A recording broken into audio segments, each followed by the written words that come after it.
Welcome to Love and Trauma, the real deal. I'm Danielle Sebastian, best-selling author, coach, and yes, I've been through the marriage trenches myself. This show is all about how to actually deal with trauma in relationships and make it work without losing your mind. If you're ready for honest talk, no fluff, and tools that cut through the noise, tune in because let's face it, love can be a bit of a mess, but it's a mess worth figuring out.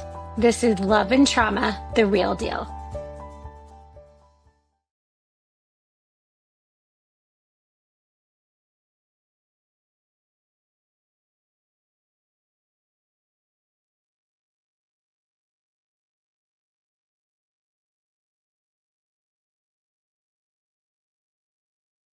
Imagine a world where kindness isn't just something we talk about, but something we live by. A world where challenges don't define you, but instead refine you. That's the world Dr. R.G. Nichols was raised in. Thanks to the wisdom of her Cherokee grandparents and a childhood spent running barefoot through the Arkansas countryside. But don't let the peaceful setting fool you. RG's story is one of real resilience. She navigated the pain of a complicated relationship with her mother, found strength in an unbreakable bond with her older brother, and carried the secret of her dyslexia all the way through school. But through it all, she led with love. Her brother was her teacher, protector, and best friend until the very end.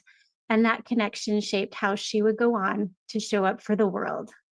Over the last 45 years, RG has inspired students, mentored women, and built a legacy rooted in kindness, grit, and grace.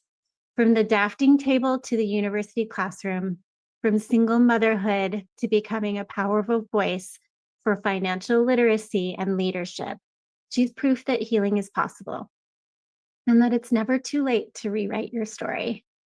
You're about to hear stories that will make you laugh, cry, and believe a little more deeply in the magic of persistence and the power of love.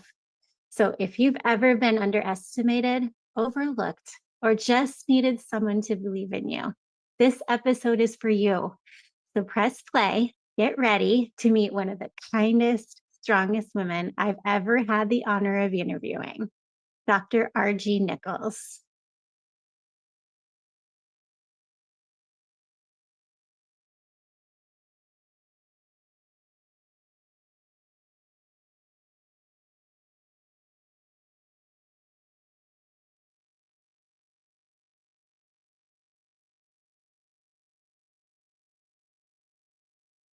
With RG, we were actually able to meet in Miami just a few weeks ago. And RG was one of the authors in the Women Thrive Volume 4 best-selling book. And I was also there for the book launch. So, RG, tell me how it's been since you've had the release. Amazing would be the first word that would come to mind. First off, it was just fabulous getting to meet the other ladies. We had only met through Zoom, and to be there in person and get hugs and just, there were a lot of tears and a lot of smiles and a lot of hugs going on. And the release of the book has just been phenomenal. Bringing attention to trauma and things that have happened in not just my life, but everyone's lives. And it's kind of opened up a new world, at least for me. And I'm sure it has for the other ladies as well. So your chapter is titled The Life of an Arkansas Country Girl, Triumph, Trauma, and Truth. Absolutely. Tell us about that upbringing. I had one of the most amazing, amazing childhoods that any girl could ever wish for. So my Cherokee grandparents basically raised us because mom and dad were working. And then my Irish grandparents on the other side came into our life a little later. But just the combination of Cherokee and Irish might be a little scary for you. It does kind of, yeah. But I was a little redheaded country girl. I came out with fiery red hair, screaming and ready to light the world on fire. And I guess I haven't stopped since then. So, growing up in the country, as I look back on it, I think we might have been poor money wise, but we didn't know that. We were so happy um, running barefoot through the meadows, chasing butterflies. I have an older brother who was my gatekeeper. He took care of me. He was my best friend. We were about 15 months apart, so we were raised like twins. We had adventures. I remember my mother reading us The Adventures of Huck Finn, and we had a river that ran through the ranch.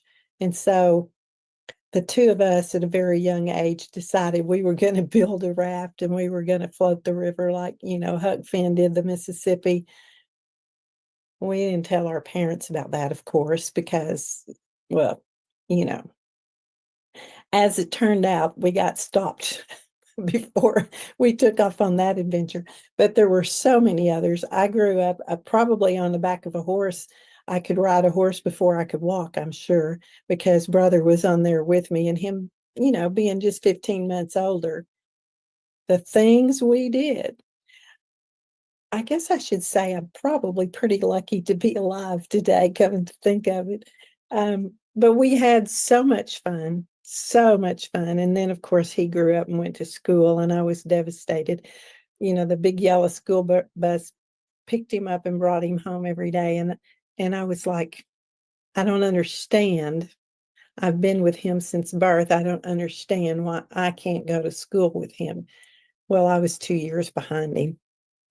And I finally got my chance. But what I didn't know that my brother caught on to very, very early was that I was very dyslexic.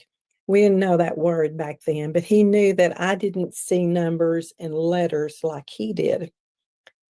So, being the genius that he was, he devised flashcards and different things at a very young age. He would be like first, second grade. And so when he came home from school, we would sit down with our little afternoon snack, and he would teach me everything that he picked up in school that day. So, of course, he was in the third grade. And by the time I started first grade, the teachers thought I was a genius. They had no idea that I was dyslexic because I had learned so much from him. We made it all the way through high school with our secret, very well kept secret. Did he And help you that whole the whole time? the whole time, Really? the whole time. Ah, And needless to say, I had very good grades and so did he.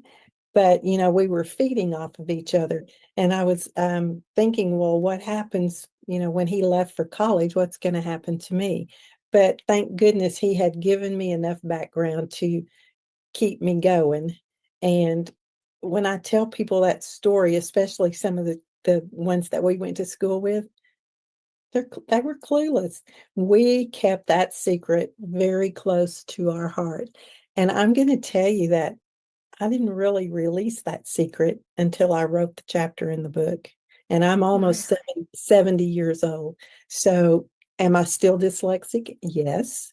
I still struggle with it. But thank goodness he was smart enough to pick up and know what was going on there. So, he That was, is an amazing story. yes, he was Oh, an absolute amazing man. I lost him about a year ago to a horrible cancer. I guess all cancer is horrible, but I was devastated. And that's when I decided to release the story, to tell his story as well as mine, because he was an amazing man and he will always be my hero, oh, always. So that is I so can sit amazing. here all day long and tell you stories about things that he and I did and awards that we won together. We competed with each other kinda, I guess you would most people would call it competing, but we challenged each other. And so, he grew up to be a US Forest Ranger, and I remember, his senior year in high school, we competed in a state forestry contest. Now, what did I know about forestry? Only what he had taught me, but I was entered he needed another, person on his team, to enter the state contest, and I beat him by 1 point. He went on to become a forest ranger, and I never let him forget that, by the way, but, I love that healthy competition. Get yeah, like competition and just challenging each other. yeah, it was a fun, very fun childhood, and I can't say just childhood, throughout our entire life, we, uh, we were just, best buds Kind of, forever. yeah, two peas in a pod, huh? Absolutely, and The I chapter starts with you. Was it a women's leadership or a yeah, girls' leadership yes, camp? someone sent my name into, the governor's office, and I was awarded the Young Arkansas Female Leader for the state at the lovely age of 15. I do not know to this day, um, how that governor knew me or the connections there, and I guess I probably will never know, but I received, an all expense paid 2-week stay at a leadership conference in, Minnesota or Michigan, I can't up north somewhere on Lake Michigan. Anyway, it was far, far away for a little country girl who'd never been away from home. So, it was a very trying time, since I had never been officially away from home, especially by myself or that far away. So I had the best 2 weeks of my life up there with other leaders from around the United States, and that's the story that I started with. It was such an honor to get that, and then, the devastation came as I was coming back home, and apparently, my mother I had disappointed my mother, and to this day, and I'll never know the answer to this, was why she was disappointed with me because it was a tremendous honor. Would think she would be proud of me, and maybe in her way she was, but she never told me that. But coming back home, I missed my bus, um, the initial connection, and ended up in downtown Detroit, Michigan in the early '60s when there was a lot of riots and unrest, and I didn't know about any of that, but I was stuck in downtown Detroit at the bus station where most of the riots and deaths had occurred. Scared to death, no money, didn't know, if I was gonna make my next connection, didn't know how I was gonna get home, but some lovely white-haired lady assisted me, after I'd had the brief conversation with my mother, and she said she didn't care if I ever came back home, and so this I was boohooing, and the lovely lady came over, put her arms around me and said, "Honey, I don't know what's wrong, but I'll help you get home." And she did. She bought me a sandwich and a bottle of water, and she made sure I got on the bus, and I made it back home, and we just life went on from there. I guess that might Oh, those angels stay with you forever, don't they? forever. She was a she was a lady of color, and being raised by my Cherokee grandparents, I didn't know there was a difference between black and white or Indian or Irish or whatever. I just was not raised that way, and to this day, I don't see color, I see people, and that's one of the strong, strong points that I learned from my Cherokee grandparents. As a matter of fact, I didn't even know until I was almost 50 that there was any Cherokee blood at all in our family, and my grandpa was getting on up in age, and we were off on one of our many walks that we took around the ranch, and he, made a statement about he pointed to an area, And he said, "Sis, I want you to always take care of this because this is where our ancestors are buried." And that shocked me so bad. I said, "What do you mean, Pop, our ancestors?"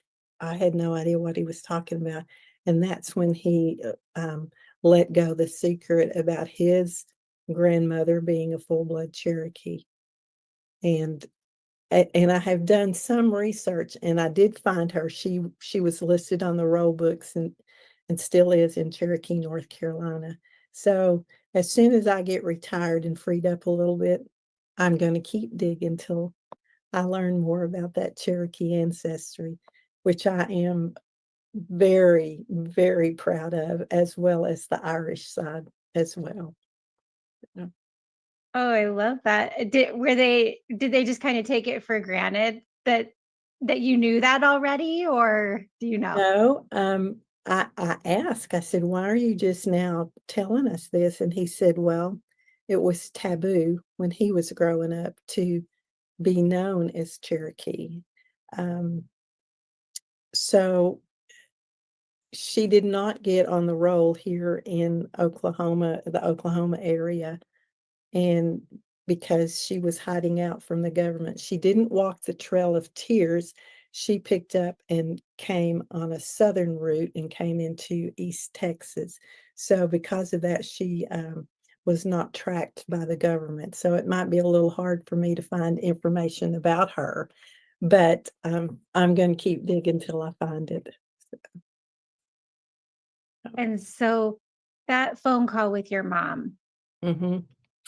did that really change everything with your relationship from It then on? yes, I was to say I was crushed was an understatement. I didn't understand why she was not pleased with me. I didn't understand why she didn't want me to ever come back home. I just I've spent the rest of my remaining life trying to figure all this out, and maybe the only way I can justify it in my mind was maybe she was living a hard life and she just needed some type of a release. And yeah, it was probably around midnight when I called her, and I'm sure I woke her up. Um, but that one incident changed me as a person because I said I would never treat another human being that way. And I always, and even today, tell my son how much I love him, and my nieces, I probably call them once a week just to tell them that I love them, and that if they ever need anything, they can always reach out to me. So I've always, from that day forward, I had a certain streak of kindness come over me that I love to share with everyone, and, I want everyone to know that they have a special place on this earth. I love that you took that as an opportunity to be different. Mhm. A lot of people may do the opposite, right? This very easily could have gone the other way, and, a few years ago, I'm gonna say maybe 12 years ago, I finally sat down with my older brother and told him some of the stuff that had happened to me, during my childhood and through high school, and he, opened up and told me some things that had happened to him, and we were both shocked. We had no idea that he was going through some of the same stuff I was going through, just kinda on a different level, and a lot of tears shed, and we were looking at each other going, "Why were we treated that way?" And we still have no answers. Of course, our parents have passed, and we'll never have those answers, but yeah, both of us could have turned out totally different, and unfortunately, we have a younger brother who took the other route. All I can do is pray for him at this point, but, my older brother and I decided that kindness and was the what was the way to go, and that's exactly what we did. Yeah, so Can you share about later in your life, probably that even worse than that phone call incident? Well, there were many, but I think Yeah. the other one that stands out the most was me coming home from work one day, and I was a single mom and had been a single mom for several years and was very sick. I was diagnosed with cancer at a when I was in my 20s. As it turned out, it wasn't cancer, it was an autoimmune disease, Hashimoto's to be exact. But back in that time frame, doctors didn't really know what it was or how to take care of it. I was very, very fortunate to give birth to my only son. And being a single mom, I had moved back home to the ranch because Papa was a little ill, and I wanted the two of us to share as much time with him as we could. But when I came home from work, I noticed my son didn't get off the bus, and, mother finally sat me down and told me that she had given my son to my ex-husband, and I was like, "What? What do you mean you gave my son away?" "Well, you've raised him for 10 years, now it's time for him to, know his dad and be raised by his dad," and needless to say, that was probably the biggest shock ever in my lifetime. But, we turned that situation around as well. My son and I are very close, we've always been close. Um, while he was living with his dad, who was a coach at the time, and I always say that coaches walk to a different beat than most humans. But, when Josh graduated from high school, he called his grandma and said, "Come and get me and take me to my mama's. I never want to be away from her again." So, graduation night, he moved back with me, and we've never been separated since. Um, he is married, has a beautiful wife and a beautiful family. They live about 20 minutes away from me, and we talk quite often, and I'm very close to his family and my grandchildren. I'm so glad that that turned around for That you. c that as well could have gone, much differently than it did. Tell me how living that way, and having that experience, how did that end up affecting some of your adult relationships?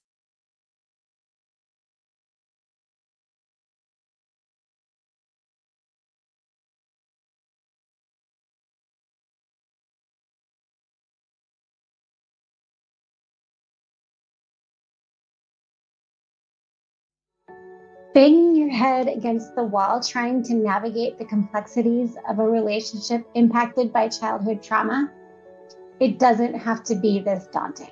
When you're married to a partner with unresolved childhood trauma, it can feel like you're walking on eggshells, never quite knowing what will set them off. No matter what you try, it feels like there's always something triggering another emotional response that seems completely out of context. And the harder you try to fix it, the more discouraged you feel. So, what's the issue here? Navigating marriage with a trauma survivor is different. The love languages don't work. Date nights don't work. Self-help books don't help. But here's the good news. I've created something that does work. Something built from years of hard-earned lessons and real-life experience. Ready to take the first step toward real change? Let's talk. I'm offering a free one-on-one call where we'll dive into what's going on in your relationship and figure out a way forward together. This isn't just another quick chat. It's a chance to finally be heard, to share what you're going through with someone who truly gets it. No judgment, just real support. So if you're ready to start making sense of it all and find a little more peace in your marriage, book your free call now. Your happiness, your peace, and your relationship are worth it. Let's do it together.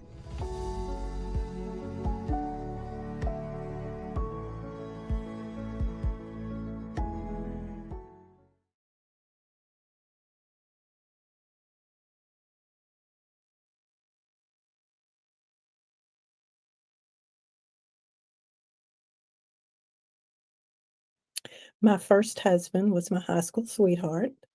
My mother did not like him. at all until I divorced him, and then apparently they became good friends. Um, I was looking for someone to save me, I think, from, uh, the trauma and the turmoil, and that someone that I was looking for, I wanted that person to be exactly like my daddy because I was my daddy's little girl, so I thought. And, everybody that I dated for those 15 years that I was single, honest to goodness, if I put them all in a box and shook the box up and pulled them out, they'd all look exactly like my daddy.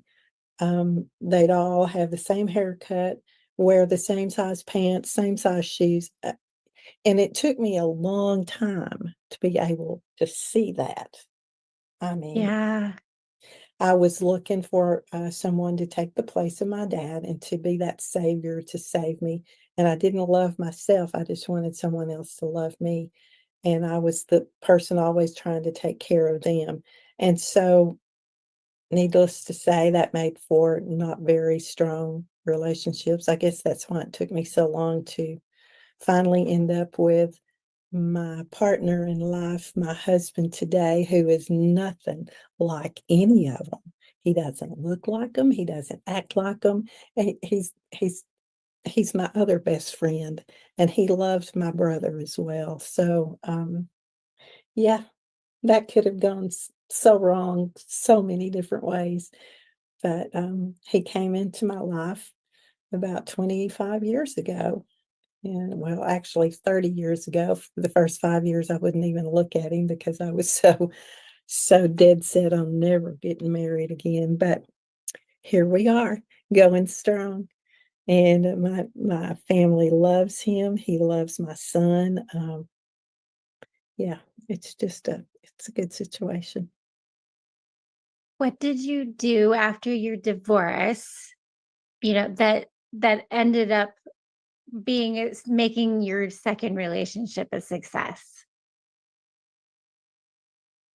I was dead set and determined not to ever go through any of that again. However, I did. There was a second marriage in there that only lasted for maybe 4 months. Um, there was some abuse, physical abuse from that, and, I was emotionally scarred because I'd grown up with these grandparents that just loved me unconditionally, and then to go through those 2 ugly divorces, and then when I met my husband, we were both working at the same university, and, we were in the same, department, so we had to go to meetings and see each other, but I wouldn't give him a second glance. And, one of his students, we shared students. He taught welding and I was teaching drafting or CAD, and they were in both classes, and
Mm.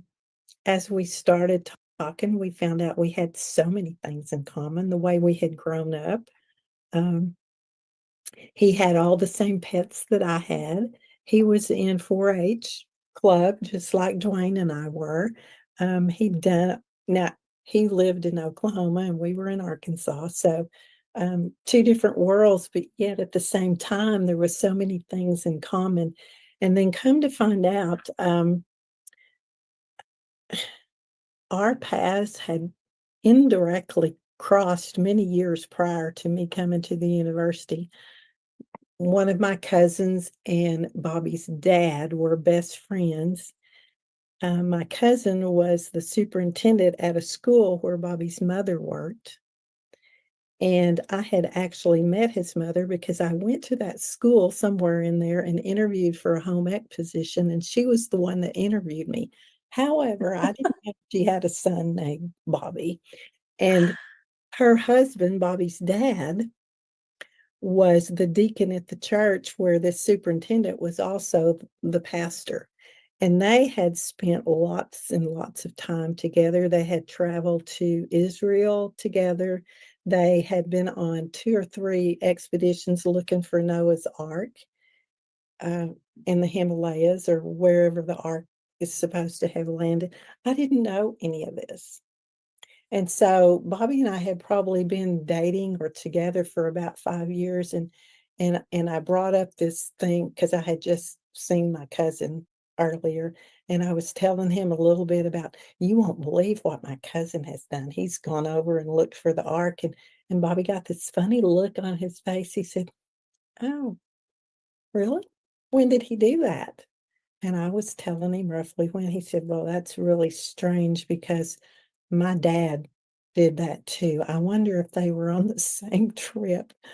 Oh my gosh. We just started putting pieces together and came to find out, they had known each other all these years and had done all this. And Bobby and I didn't, we were clueless, just clueless. So Oh my gosh, that we, is li- so cool. we You live were in a destined. You were destined to We meet. we were, and we live in such a tiny world, we don't realize how tiny it is and how we run in these tight circles. You know that saying, "You're never six generations or whatever away from whatever." Yeah, That it's real. it's very real. So we every once in a while, we're feeling silly, and we talk about how we met and how our families had been together without us even knowing it all those years. So, yeah, it's been a very interesting ride the last 25 years. And I'll tell you another little something about him. He has this big old fluffy white beard, and he plays Santa Claus. He's done this for years, probably 20 of those 25 years.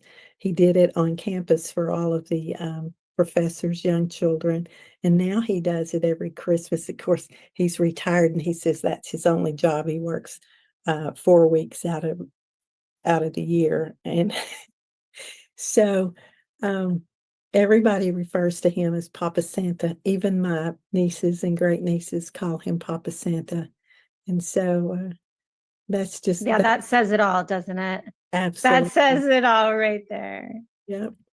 He has he's got it down pat, and he knows how to got the suit, got the beard. He has one haircut and one beard trim in January after Christmas, and then he lets it grow and fluffs it out to get ready for his 4 weeks that he works every year. I love that. Tell me about your career. I Oh my Where goodness. did this all fit in to all Uh, this? oh my goodness. Well, I have to go back to my childhood to start this. And Yeah. I told you that my mother read to us at night. She was very good about that. Well, she also, this is back in the 50s, somewhere in there, traveling salesman came through and sold her the old encyclopedias. Oh, yes. Love it. Oh my gosh, I still have those, by the way. Do you? Oh, that's so exciting. My grandmother had them. Yeah, Yeah. that was just the thing back then. But Hmm. boy, when I didn't have homework, I was digging out a book and and I couldn't read, but I could see the pictures, and then my brother would read to me if I got hung up on something. But I discovered Frank Lloyd Wright, not a local architect, but a very famous architect, and I just fell in love with his work.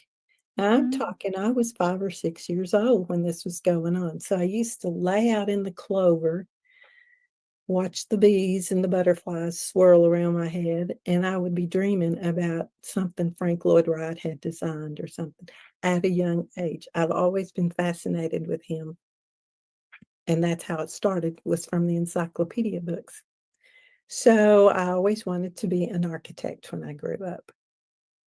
Okay. Well, when I went to college at the University of Arkansas, I started out in architecture school back in the day when I was the only woman in the School of Architecture. I very quickly got weeded out, and I have to tell you this story, it's amazing. So I went with my best friend from high school, and bless his sweetheart, he could not draw a straight line with a ruler or a crooked line or any kind of line. He was just not artistic at all. So we get down to our final project, our freshman year, and he was panicking. So I ended up doing my design and his design, and they hung on the display wall side by side. So the professors came around and graded them and did all of that.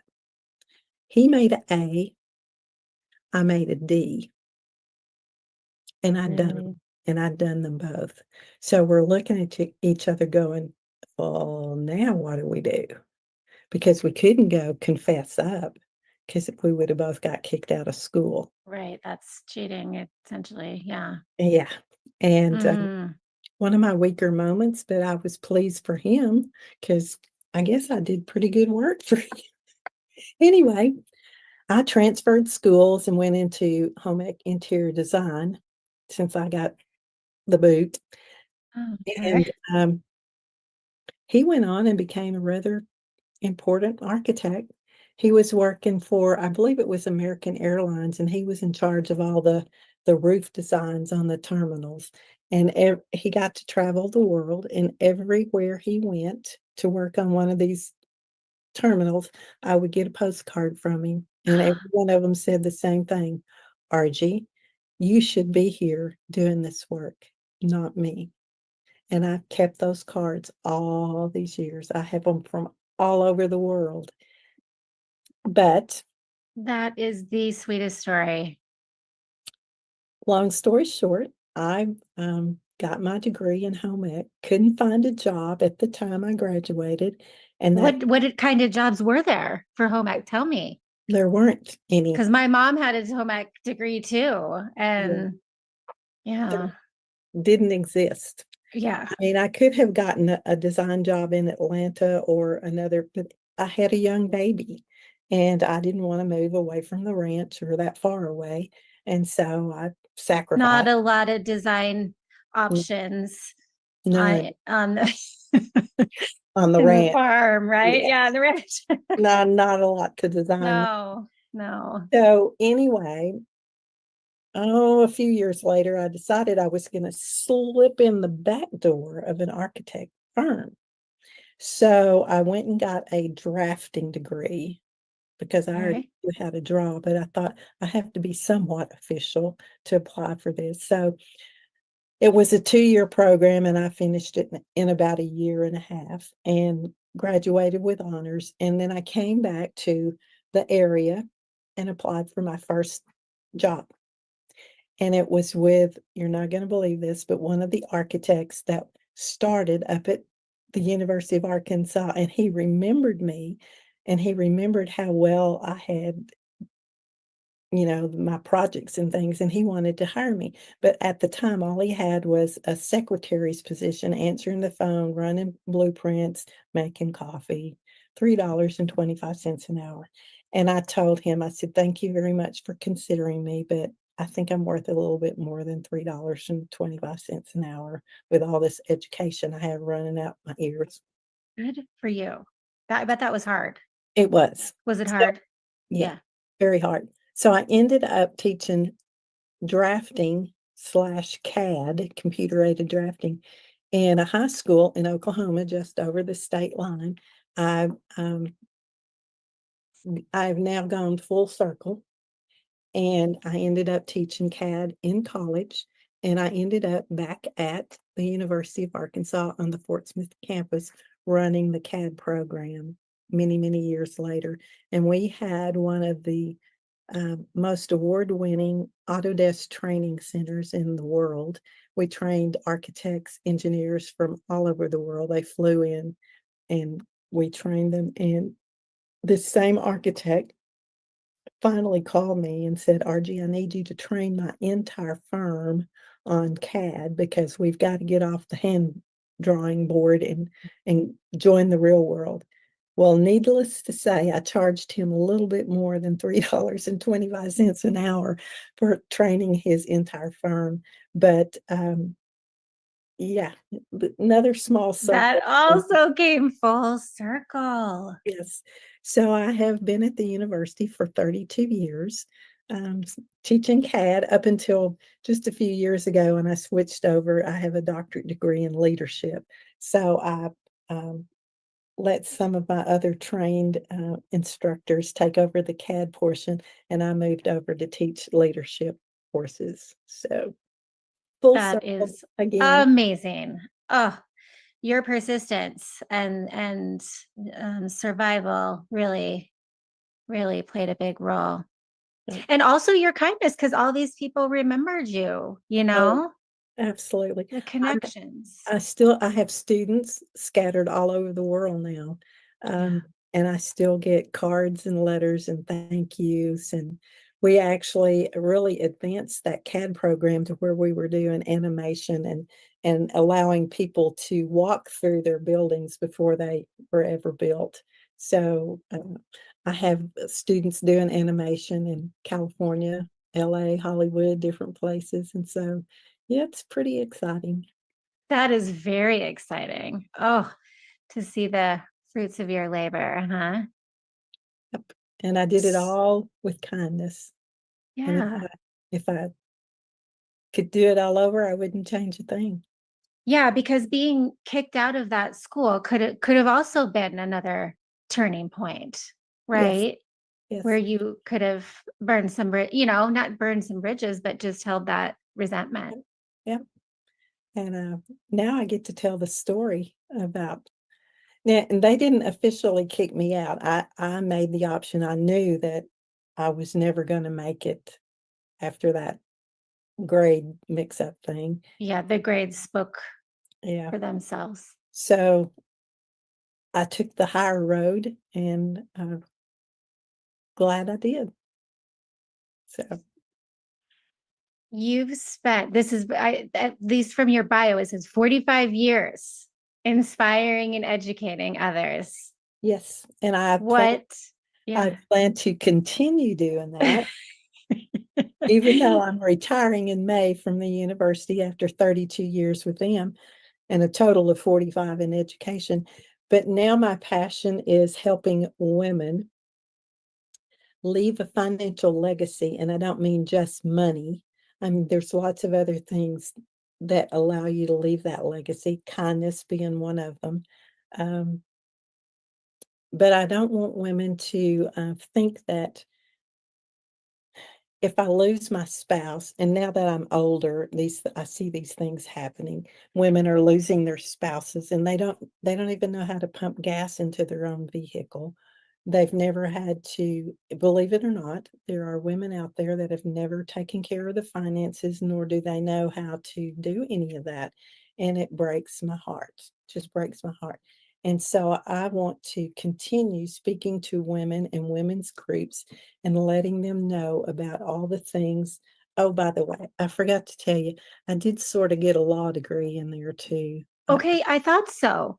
I Yeah. kind of worked that in. Oh my goodness. Not that I want to be an attorney. I didn't set for the board exams. I don't want to do that. But I needed the knowledge to know how to do all this, the wills, the trust, and how, to protect.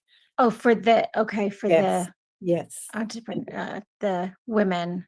Yeah. Okay, got it. So I do have that knowledge, and I want to share that with other women to let them know how they can be successful and still leave a fulfilled, wonderful, kind life even after they've lost their spouse. So that's now my passion, and that's what. That is very inspiring, Mhm. I bet, and very rewarding. Very rewarding. Yeah.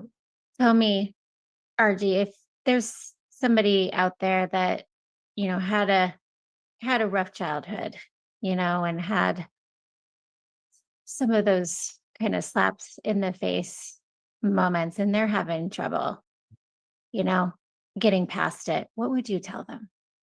Not to ever give up. Um, God put you on this earth for a purpose. You might not know what that purpose is, as I didn't at the time when I was laying in the clover looking up at the clouds. But don't give up and don't go the opposite direction. Go to the higher level like I did and like my brother did, because kindness will get you amazing results. And kindness doesn't cost anything. That's free. So share it. If it's as simple as opening the door for someone, um, that doesn't cost a penny. And I recently was told that to keep sharing my kindness with my smile, that a smile will make even the worst day better for someone, because you never know who needs to see that smile. So you'll see me smiling a lot. I love your smile. Thank you. Thank you so much for your time today. You're very welcome.